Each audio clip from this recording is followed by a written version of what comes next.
Jayatyashrita Santrasa Dhvanta Vidvamsanodayah Prabhavan Sitaya Devya Paramavyoma Bhaskaraha.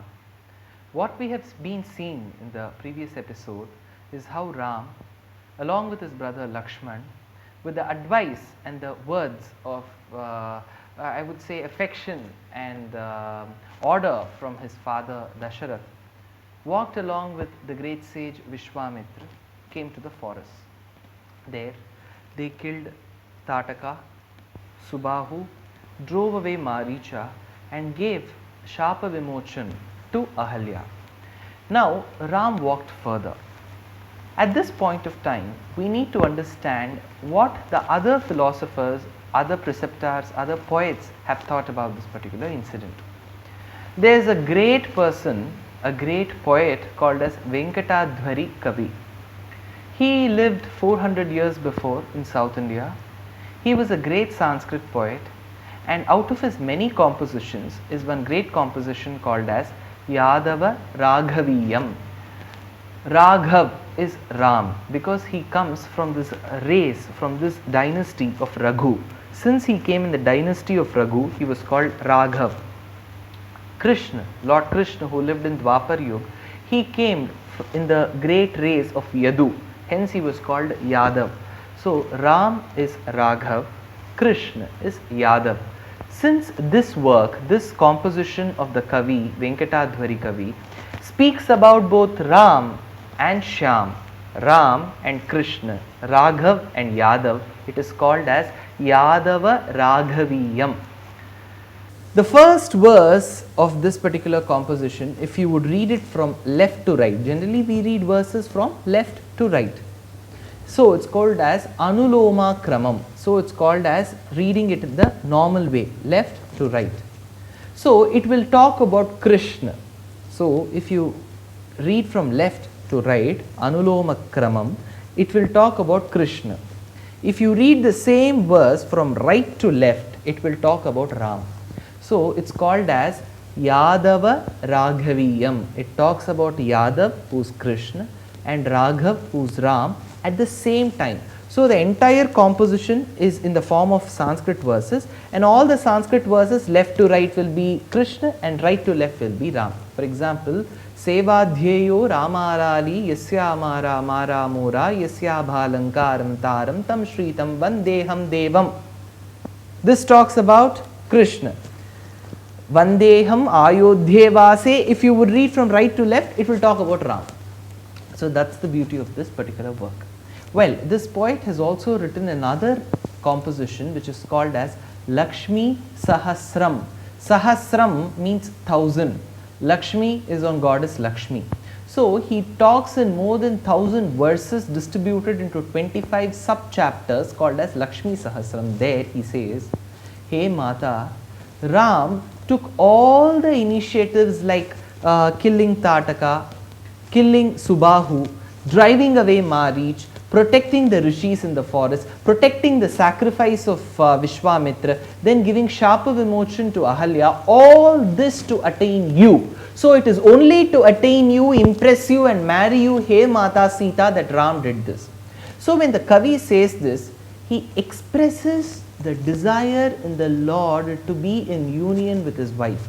So when we talk about the Lord and his wife, it is not about two human beings that we are talking about. It is not just the mundane husband and wife that we are speaking.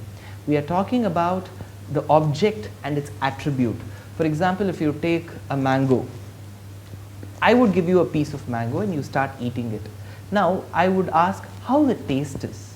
So there are mangoes with no taste, there is a mango with great taste.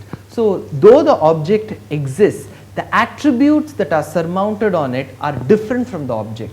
Likewise, the Lord is an embodiment of all great qualities like Satyatvam, Anandatvam, Amalatvam, and so on and so forth. So these are guns which speak about the great attributes of the Lord. Whereas, if you talk about gunas, attributes which impress us, like the Lord is very benevolent on his devotees by being at a great place, but because for us, for our sake, he comes down to our earth mingles with us. So these kind of attributes are very, very important, and such attributes are nothing but a personification of the goddess. So if you talk about the Lord, the Lord when he is crushed in the machine of bhakti, when the Lord is crushed in the machine of bhakti, all that you get is a great juice, and the juice is called his compassion, his juice is called as his love, the juice is called as daya. So that is why a great poet called Vedanta Deshika says, Prapadhetam girim prayah Srinivasa anukampaya ikshusara shravantyeva yanmurtya sharkarayitam. So it is always the quality of an object to be with its attribute. So it is always the quality of the Lord to always be with his attribute, who is his wife Mahalakshmi. So Ram took all these steps to attain Sita, who is none but the personification of the incarnation of Mata Mahalakshmi. Now, how will I say that Ram took all these steps for her? There is one Telugu poet called Tyagaraj. We have been talking about a Tamil poet. We have been talking about Swati Tirunal, who was in Kerala. We were talking about Tulsidas in the north. We were talking about Narsim Mehta in the previous episodes, who was there from Gujarat. So now we are going to discuss a Telugu poet from Andhra Pradesh who lived most of his life in Tamil Nadu. So he is a great poet in the South Indian classical carnatic music, and his name is Tyagaraj. And Tyagaraj had composed many compositions in Telugu, and his compositions are sung worldwide by people who are great connoisseurs of art, Indian art and music. So he says in one of his compositions, Meluko vaya mam yeluko Rama Melaina Sita Sametana Bhagyama Meluko Vaya. Hey Ram, the poet says, hey Ram, get up, wake up, it's time. Because only if you wake up, you will be able to perform all your activities, and we can reach Mithila fast, Janakpuri fast, and you can get in union with Sita. And we as devotees, we as your children, we as people who relish Sanatana Dharma are longing for that particular point of time when we can see you and Sita together, when we can see the object and its attribute together, when we can see the Lord and his mercy together. So this is the wake-up call that's given by the Telugu poet. So Ram does all these things for him, for attaining Sita. Now there is one particular shloka, one particular verse where the poet interestingly brings the concept of 3 yagas. Ram was not born to Dasharath for a very long time. Only after he went to Rishyashringa Maharishi, that Rishyashringa Maharishi performed Ashwamedha Mahayagya, Putra Kameshti Yagya, and then Ram was born. So this particular Putra Kameshti Yagya was performed by Dasharath. So a Yagya was performed to attain Ram. A Yagya was performed by Janak Maharaj to get Sita. So she was also not born just like that. He had to perform a yajna, and then she was received as a fruit of it. So Ram's birth was because of yajna. Sita's birth was because of a yajna. And interestingly, only when Ram had come to protect the yajna of Vishwamitra, that Vishwamitra took him to Mithila and got him married to Sita. So it was because of yajna Ram was born. It was because of yajna Sita was born. It was because of a yajna conducted by Vishwamitra that Ram found an opportunity to get married to Sita.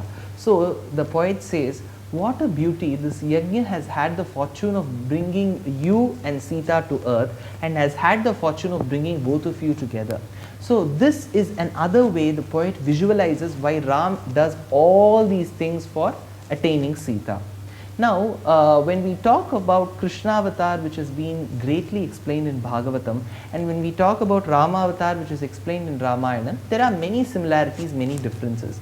One of the major differences we see is Krishna, by the age of 12, had done most of his things. Killing of Putana, killing of Aghasur, killing of Keshi, killing of Dhenukasur, lifting the Govardhan mountain, performing the Rasa Krida on the banks of river Yamuna, and then doing the Karlinga Nardhan, and killing of the other Asuras, and stealing butter. All these kind of activities were performed while he was still the age of 12. So by the age of 12 he had performed all these activities. So this is all Krishna Leela.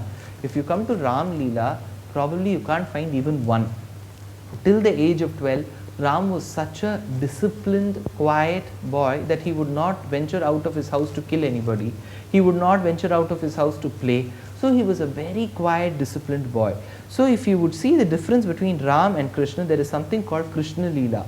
But probably people may miss out, there is nothing called as Ram Leela, except the Maidan in Delhi, which is called as Ram Leela Maidan. There is nothing as such that you can find solid about what Ram Leela is.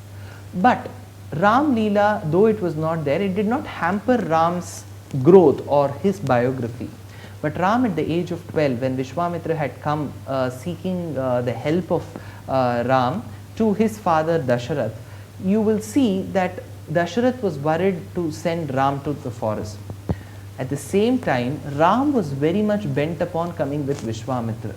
How do you say that? Could be a question to me. I am not saying it, the poet says it. The poet says that Ram was worried, in a few days I need to get married to Sita. And if Sita questions me, hey Ram, you are a Kshatri, you are coming out of a great race of Ikshvaku, you are coming in the great race of Bhagirath, you are coming in the great race of you are coming in the great race of Dasharath, you are coming in the great race of Raghu.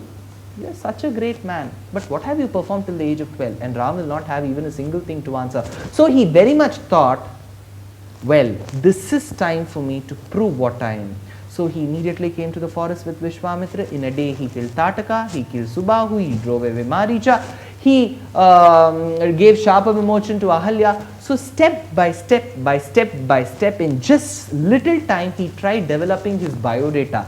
So all this biodata was done, the poet says, in order to tell Sita, hey Sita, I have performed all these activities not for myself, not for the Rishi, not for my father, but for you. So this concept of performing this was to come in union with Sita. But let's see what really happens to it and how great poets have summarized these incidents in the next episode. Thank you.